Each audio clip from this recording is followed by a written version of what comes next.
So seeing as how we just had conference last week, I think it's appropriate that this episode be about my personal reactions to conference. So without further ado, here they are.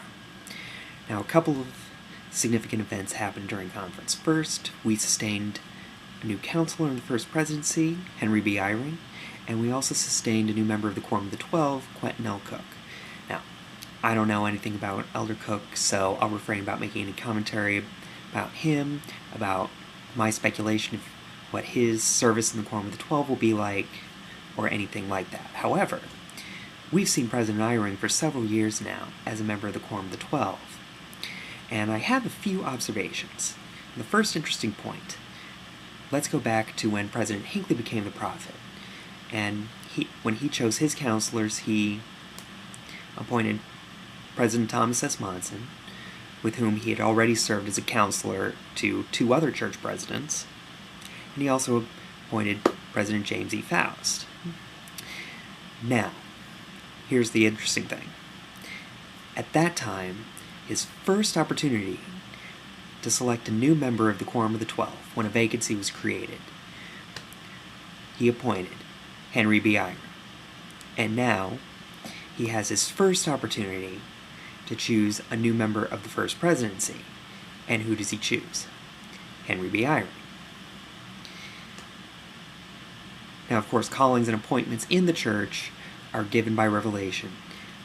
I don't believe President Hinckley's playing favorites or anything. I don't think this was improper, but I do find it interesting that his first opportunity to fill a vacancy in a significant church body, and he chooses the same man both times.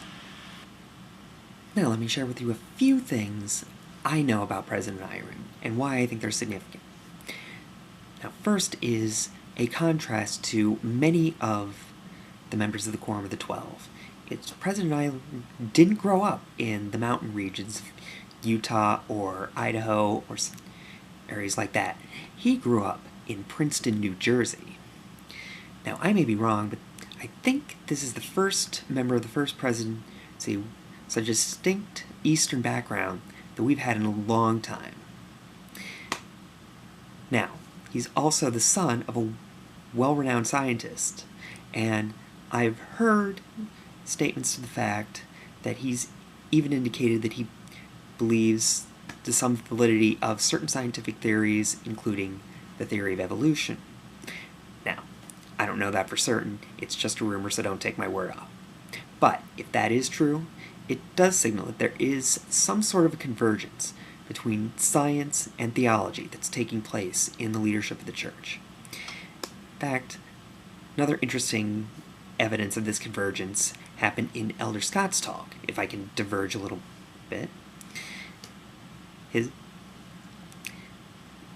Elder Scott's talk, he did point out that science doesn't trump revelation, but the scientific method does have a lot of credence to modern scientific theories and to certain other principles. In fact, he sounded like a lot of his talk that he was giving, if you go back and listen to it or read it, it sounds like he was speaking to an audience that had just watched What the Bleep Do We Know? So that begs the question, what relevance does science have in today's religious dialogue? Personally, I believe that we, being made in the image of God, and being heirs of Godhood, have that innate reasoning capacity within us. Kind of like if you watched films like The Privileged Planet or Case for Creator, go ahead and look them up on YouTube right now, after this video, of course. But films like these point out that these same conditions that allow complex life to even exist also are the conditions that are most conducive to scientific discovery. Now, as Elder Scott pointed out, scientific reasoning does not displace revelation, but it does complement revelation in that it allows us to reason, allows us to think for ourselves, and then we come to our own conclusion before praying and asking for confirmation.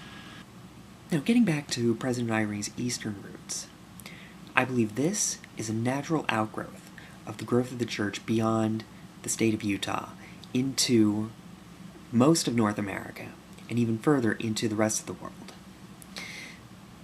Something that is also evidenced by the fact that we have another member of the Quorum of the 12, Elder Hales, that was born just a stone's throw away from me in Queens, and also that we have a member of the Quorum of the 12 that was actually born and raised in Germany, Elder Uchtdorf. Now, why do I bring this up, other than just an interesting observation? Well, on the one hand, it does show that God is interested in serving the needs of a growing church. On the other hand, we can also point to the trend in the other direction. You see, God has given us prophets to reveal the things that are most important to us, things that we need to know. But beyond those things, there are many things we can learn from each other. Kind of like what Elder Scott was saying about his talk with scientific research and the scientific method, to point us towards the truth. Even though Revelation complements that, we still can learn things from other people, from secular knowledge, and we're actually commanded to do so. You and I have things that we can learn from each other. People from different parts of America can learn things from each other on how they live and their experiences. In fact, Americans can learn from Europeans and vice versa. Hell, perhaps we can even learn something from the Iranians. Now, I'd like to move on from discussing the implications of President Eyring's call and on to something else that happened during conference that many people observed. And that was Elder Worthland's conference talk. Now, most of you, if you are LDS, you saw Elder Worthland's talk, and you saw how roughly halfway through his talk, he started trembling severely, and it became more and more difficult for him to speak, and then Elder Nelson came up behind him and held on to him to support him so that he could finish his talk. Now, here's what you probably didn't see. When Elder Worthland started shaking, when the camera was on his left, was the one that was focused on him, you could see President Eyring lean forward just enough to notice that something was off, and he probably signaled to the other apostles on the other side that he needed some help. And that's when Elder Nelson came up to go ahead and support him through the end of his talk.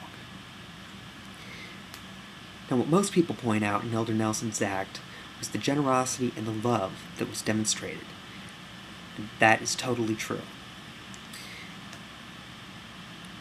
However, I'm willing to bet many members of the First Presidency and the Quorum of the 12 were involved in supporting him. Not just Elder Nelson, but President Eyring and the other apostles that were standing on the stage right behind him as he was speaking. What's the symbolism here? We cannot live this life alone. There comes a point when our individual efforts to support ourselves, individual efforts to learn, to grow, and even our individual acts of service are insufficient, and we must pull together to make it out alive. Now, this is why many of my proposals, ideas, suggestions may appear as socialist or something similar, because not only our mutual prosperity, but basically our very survival as a race, as a species, depends on us pulling together and coming together as one team.